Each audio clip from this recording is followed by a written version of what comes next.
Welcome to another weird niche Sega. Ooh, I got some friends online. I was gonna say that's the weirdest part of this whole playthrough is that we have friends. You have 3 friends online. It's us. Oh shit! I'm nice. here. You're here. He's here. He's here. Hey. We've ruined Stefan's intro. Well, I mean, there isn't much to intro with this. It's like, hey, do you like rail shooters? Do you like rail shooters with dragons? Well, I do. So I want to LP Panzer Dragoon because they re-released it, a remake of it on the consoles and the Switch. So I was like, hey, let's play it. I would just like to point out that there's actually a ton of intro to this game. This game's kind of got some history. Like, I would have full-blown been like, the fact that we're playing this Sega Panzer Dragoon game on a Nintendo console kind of really ties into, like, the whole story of this, you know, being a Saturn game, being at that time when the decline of Sega's whole, like, effort at making consoles at all. Although it is kind of like, at least playing this version kind of slightly diminishes it because Sega had, I mean, other than creating the original version, Sega isn't really involved in the remake. It was the other company that was named was just Megapixel. That's what it was. Yes, that's correct. Oh, and by the way, there's me, Stefan, we got Mexi, we got Chris, and we got a special guest for this LP making his FTCR return, Russ. Woo, the OPEC senator is here, ladies and gentlemen. Hello. You were like, I need to be in another Panzer Dragoon Let's Play on the internet. It's been too long. I mean, who else do you add, like, who else do you ask for a Panzer Dragoon? Like, there's literally nobody else. You gotta go for Panzer Dragoon or Saturn related. You go to him. It's pretty much, it is me, myself, and I. That's pretty much all you got right now. So, well, I'm glad we got the expert. Like, I mean, we're nothing if not thorough. Absolutely. I mean, stupid would be another adjective I'd use, so stupid and thorough. Yes, that's us. Yeah. FTCR, our brand. I fit pretty well into that, I think. So, Welcome to the brand, fam. I'm all for it. I'm all about it.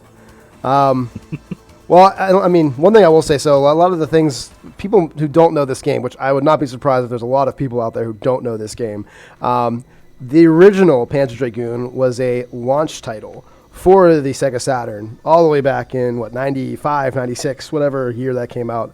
It's all blur to me at this point because I'm old now. 1995. Time consumes us all. 95. There's one of the two in there. And then... it's one of those things where it was one of the few successful launches for that system. So it did spawn 3 more games, and so I would say that they did a pretty good job with this particular one. The original makers of the game were Team Andromeda, and they helmed all 4 of the games that are in the series here.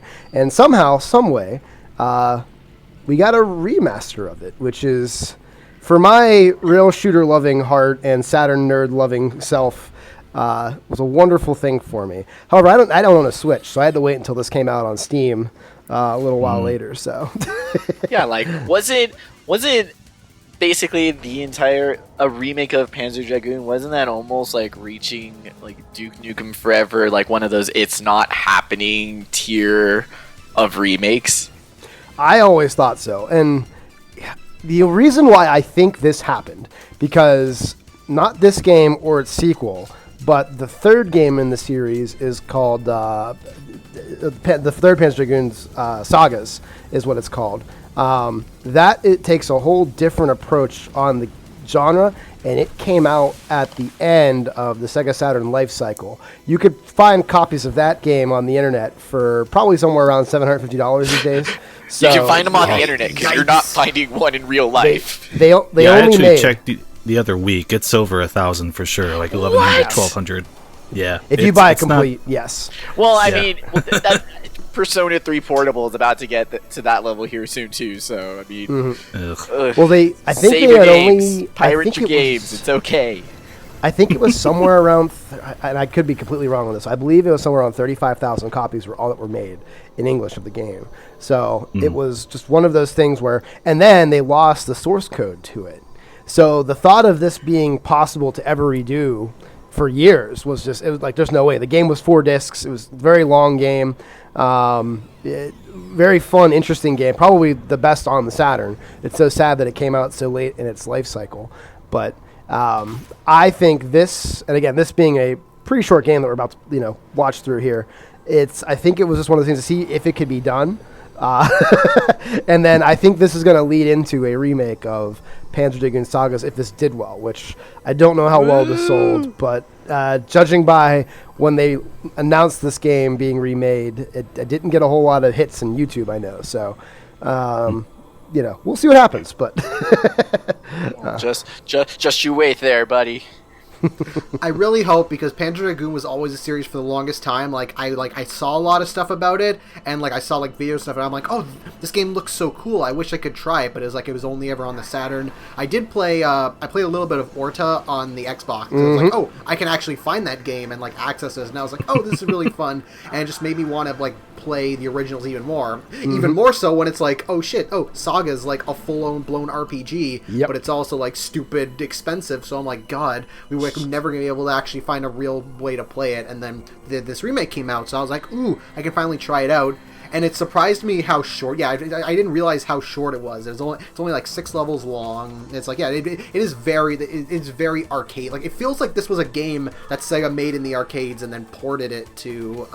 It has such a House of the Dead feel to it, classic House of the Dead. So the reason for that was because of the Sega Saturn launch especially in the US. You'll notice most of the games that were on the launch were made in-house basically through these different teams. Team Andromeda was, they were part of Sega. So what happened was the arcade team originally. Yeah. So the launch, and I don't remember all the games, but 3 of the games that were at launch: Daytona, which you can still play in arcades these days. Again, 3-stage arcade, race car game. Virtua Fighter, the original, which again, if you play the original Virtua Fighter, you see how limited that is. Then again, arcade style fighter. This arcade style rail shooter. They did these because they were the only games. These the only type of game they had enough time to make for the launch. The Saturn was notoriously hard to program for compared to the other systems at the time, so it was hard to get third-party developers to get in on it. So at launch, and then they rushed the launch to throw that on top of it. I mean, literally, Toys R Us and I think KB Toys, I think, was they just started shipping them Saturns. They're like, what is this? This isn't supposed to be out for 6 months yet. And they were like, nope, going early. Fuck you, PlayStation. We're on sale today. Botch. That's one way to really botch it. Yeah, here's the folly of Panzer Dragoon. You watch the intro and go, oh, that's cool. I'm going to hit new game now. And then it's here's the intro again. And also the loading times are ass. Ooh. Yeah, this. I left in this first one just so you could experience it, because 2-minute long loading screen. The Steam version is a little quicker. I will give you. I will say that. So I have the audio for the game down. Which soundtrack did you go with? The remixed one or the original? I'm pretty sure it's the remixed one because it was the one that was the default option. Okay. All right. And I want to ask, because I didn't really look into it, but even when I was playing the game, I'm like, I don't know what this story is. It's okay, there's I appreciate that they're trying to do it all in silence, and it's sides quiet storytelling. I appreciate that, but it's okay, there's this raider. He's running around Tatooine or something. He runs into he runs into the dragon creature from Avatar, and he bonds with it, I think. Whoa, and he starts flying, and it's that's it's pretty Earth, much all. bro. It's all Earth. Yeah, you got it pretty much. So basically, there's it's definitely a post-apocalyptic world. The idea basically that he's a kind of this not like an outlaw, but this raider character. His name is Kyle Fluge, Keil Fluge. So I always call him Kale because he's bland. Well, again, he doesn't say anything in the game, so I mean, it makes sense. But he was out basically this raider. He saw him in that cave, get kind of ambushed by this ancient creature. They are literally called the Ancients. But there's basically kind of very Star Wars-esque. There's this empire that had basically taken over this world. There's a bunch of these not really rebels, but just people just trying to lay it low, stay under the law, basically. And the empire finds this trove, basically, of this ancient technology from this group of aliens called the Ancients.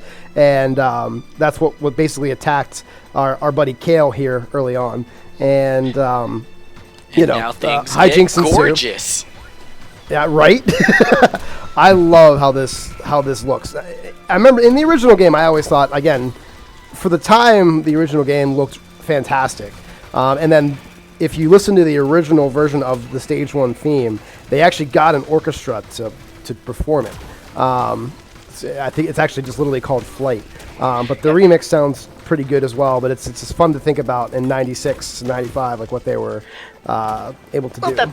It's a whole interesting time in game development in general. I mean, the whole jump to CD sort of created this tech arms race throughout like the whole industry. It wasn't just like the biggest graphics. It was the fact it was going for the biggest music. It was going for the biggest memory, more discs on your console. So like to me, I just think it's really interesting just to see the mad scramble. Again, I kind of mentioned it already before, just with the Sega Saturn being a failure console. Like just, that sort of survival of the fittest moment in the 90s where everyone was trying so many different things to see what would be the next new big thing, that like it did create, these games that people forgot or just not too many people can play or have access to now, versus the games that, emerged, not victorious, but emerged, culturally significant by coming out of that huge just like scramble that occurred in the gaming in 90s, and just all these different bigger, better ideas that came out at that time. Exactly. Well, and the reason why they rushed the Saturn, again, from what I've read, 1996 was when the Nintendo 64 came out, double the powerful as far as like the system and bits and such. So I think they were just trying to get a head start on people with that, because the Sega did have a pretty good, the Genesis had a pretty good thing, except for they also tried to throw the CD in there. They tried to throw the 32X in there. Then they had another 32-bit console in the Saturn that they were trying to do. And you're right, in America, the Saturn definitely failed. There's no way to look at it otherwise. But in Japan, it's one of their most successful systems ever. There's a lot of games that just never made their way to the U.S. just because of how, it wasn't worth porting them over. It wasn't worth the language translation because no one had a Saturn here in the U.S. So there are a lot of fantastic games for this console in Japan. Unfortunate that a lot of them didn't make their way here. But you can get them. There are ways. Sega Saturn, the PlayStation Vita of its day. That's a great way to put it. Honestly, yeah. Yeah, I mean, It's not too far off. I had a Vita too, so. Pre the whole libraries getting taken down, the PSP was my absolute favorite video game console, like hands down. I could basically put any PS1 game on like the library on that little thing and take it wherever the hell I want. However, now I'm basically stuck with Wild Arms, Persona 2, and freaking Legend of Dragoon on my PSP, because those were the three I had on there. So those are now. What more do you three need that than stay. Legend of Dragoon? I figured you'd be happy about that. Like, no, that review, it's gonna make me finish that game at this point, because now I know it actually gets good at like the fucking 11th hour. So hey, good. That's all I needed to know. Well, I just got done playing, actually, John and I was actually just in Philadelphia visiting our good friend John. We just finished up Balan Wonderworld. Because speaking of Yuji Naka Sega. and the Knights side of Sega Saturn thing of like just, my childhood there, had to go and play that game. But, whew, yeah. How'd you and Johnny feel about that one, huh? There was no feeling left after stage 2, and there were 12 of them. So Yeah, that's about right. Yeah. it was. We did a review of it. I know it'll be coming out here, probably next week. So I'll leave the spoilers for that. But it is. Well, I mean, this video is probably gonna be out in a couple months. So. Oh, better. Okay. So go watch that. But yeah, basically our thing is like, it's so gosh darn repetitive, and okay, let me put this out. There are two things that were great. It was the style and the visuals there; they were fantastic, and the soundtrack is truly amazing how they did that. But everything else. So you're given this game, and there's this really awesome, cool character, very interesting character in Balan or Balan, however you say his name, and you never get to play as him. Everything on the cover. You don't get to play as him. The guy, the clown-looking thing with the big hat. You don't get to play with him as outside of QuickTime events. It's such a weird game, man. It would basically be like if Knights, you only played as the kids and the kids never turned into Knights. That's what I assume that's what that would be. And there are a lot of Knights-like design choices. And again, in a different game, they work. But in this game, it's very difficult to understand what. And I'm hoping that the pandemic was a big reason for why they chose to do what they were doing or what happened with this. But I think that's only part of the reason. I think it's. I don't know. Especially like to have Yuji Naka and Square Enix be like the creators of this. Like, I have no idea how they thought this was like the way to go. Why would you give us a super fun, interesting character and not let us play as him? Let's play as these two boring kids that are, literally the Ellie and Clarice of the thing, and give them one move based on what costume they have. And that move might be jump, and that's it. Like, Sometimes you don't even get the jump. yeah, exactly. It's I haven't got a chance to play it yet, but I begrudgingly I wouldn't say I'm a huge fan, but I do enjoy and have a respect for Naka's like previous recent games, Ivy the Kiwi and Rodea, which both of those are also very flawed games, but it's like they're games that get by in their charm and they're the interesting ideas, and it's like it's simple to the point of like, oh, they knows exactly what it wants to do and it does it. And I think that's also just because Naka in both those versions is in a producing role. Like it's an active producive role, but it's still a productive role. So there are like still those other people involved with designing, creating everything. Where like with Balan, I know that's his like first time as a director in like a long time. So it's like seeing him take up that role again. And so you just from what I've seen of the game, it looks very archaic, but it's like archaic in a platformer that's supposed to be in the modern day, and it's like that doesn't really fit. Like something like Panzer, like I think you could make like a new Panzer Dragoon in this style and still keep it archaic because rail shooters are supposed to be archaic. That's fine, that works. But like doing that with like a platformer, it just doesn't fit. Yeah, you can't get by anymore with great aesthetics or great soundtrack. You need to kind of have a plot that makes sense. You need to have controls that make sense. It just all needs to work. And I mean, Balan was, and I'll give you guys another fun tidbit. I actually bought this game twice because I bought it initially on Steam, and then it won't even turn on. So I spent $60 for this game that I can't even play.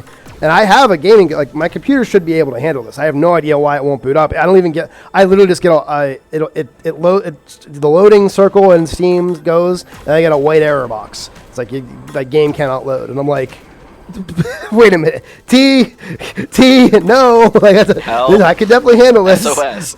I'd be hitting up Gabe Newell for the Steam refund on that one. Not gonna lie. I don't know. I mean, I've never been able to get a refund on Steam for something before. Ask to see Steam's manager.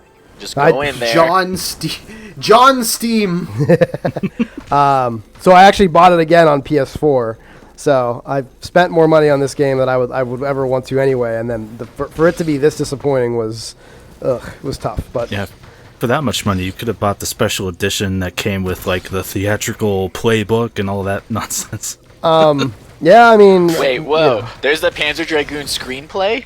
No, for Balan. I wish there was a Panzer Dragoon screenplay. I was all like, wow, this is way more similar to Drakengard than I thought. Like, I got all hyped.